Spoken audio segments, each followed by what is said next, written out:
अभ्यास करना चाहिए। आज के योगासनों का अभ्यास करने के लिए आइए आपको ले चलते हैं योग प्रभात में। आज हम बात करने वाले हैं बोन्स एंड मसल्स के स्ट्रेंथ के लिए आसना। आइए आज जानते हैं कौन से आसन है और कैसे करना है बोन और स्ट्रेंथ मसल्स को बढ़ाने में, उनको ताकत बढ़ाने के लिए। पहला आसन है तालासन। तालासन इस तरह से करते हैं, पैरों में 1 फीट का ऐसे अंतर ले लेंगे, दोनों हाथ साइड में, और सांस भरते हुए 1 2 3 ऊपर नमस्ते करेंगे और खिंचाव देंगे ऊपर अच्छी तरह से। 1 2 3 4 5 6। फिर सांस छोड़ते हुए पीछे से धीरे से नीचे आएंगे। 1 2 3। इस तरह से तालासन 2 3 से 4 बार कर सकते हैं। उसके बाद है सेम डिस्टेंस में पैरों के 1 फीट में उत्कट आसन। उत्कट आसन करने के लिए सांस भरते हुए हाथ ऊपर उठाएंगे, हिल भी ऊपर उठा लिए। अब सांस छोड़ते धीरे से नीचे बैठेंगे। 1 2 3, यहाँ रुकेंगे। 1 2 3 4 5 6। फिर सांस भरते धीरे से उठेंगे। 1 2 3। सांस छोड़ते हुए धीरे से हाथ नीचे। इस आसन को भी 3 से 4 बार कर सकते हैं, जिससे बोन्स में, थाई मसल्स में, काफ मसल्स में स्ट्रेंथ अच्छी आती है। इसके बाद करेंगे अधोमुख श्वानासन।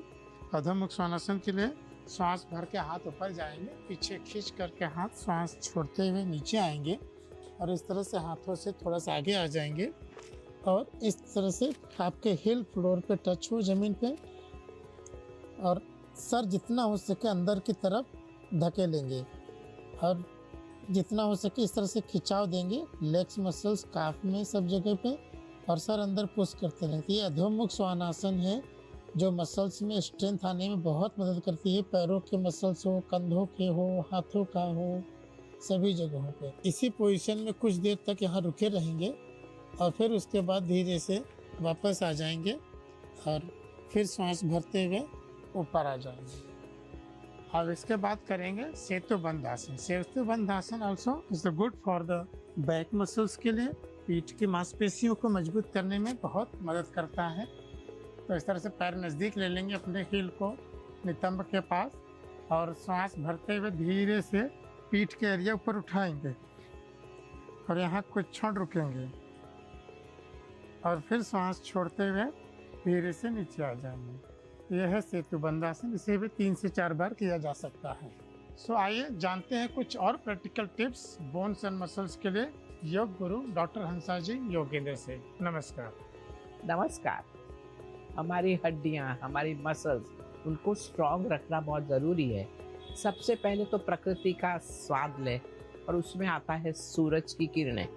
कम से कम आधा घंटा सूरज की किरणें शरीर पर लेना बहुत ज़रूरी।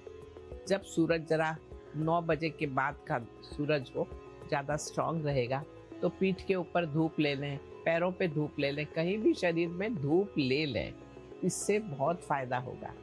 खाने में थोड़ा ध्यान दें, खाने में दाल, प्रोटीन्स बॉडी में जाने चाहिए। तो मूंग दाल सबसे अच्छी चीज़ है।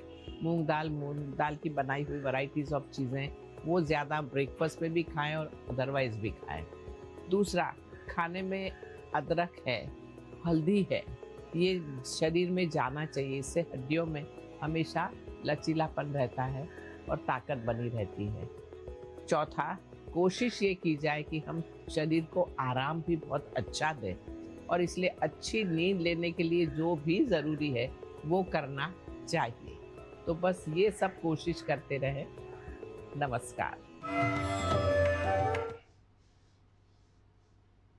और योग की कक्षा के बाद अब क्रम संस्कृत की कक्षा का। तो संस्कृत पाठशाला की आज की कक्षा में जान लेते हैं एक ऐसे शब्द के बारे में जिसके प्रयोग के समय उस शब्द के अर्थ को अन्य भाषा से प्रभावित होकर संस्कृत के ज्ञाता भी अशुद्धि कर जाते हैं। वह शब्द कौन सा है और क्या है उसके अर्थ के समानांतर संस्कृत शब्द, आइए जान लेते हैं हमारे सहयोगी नारायण दत्त मिश्र के माध्यम से।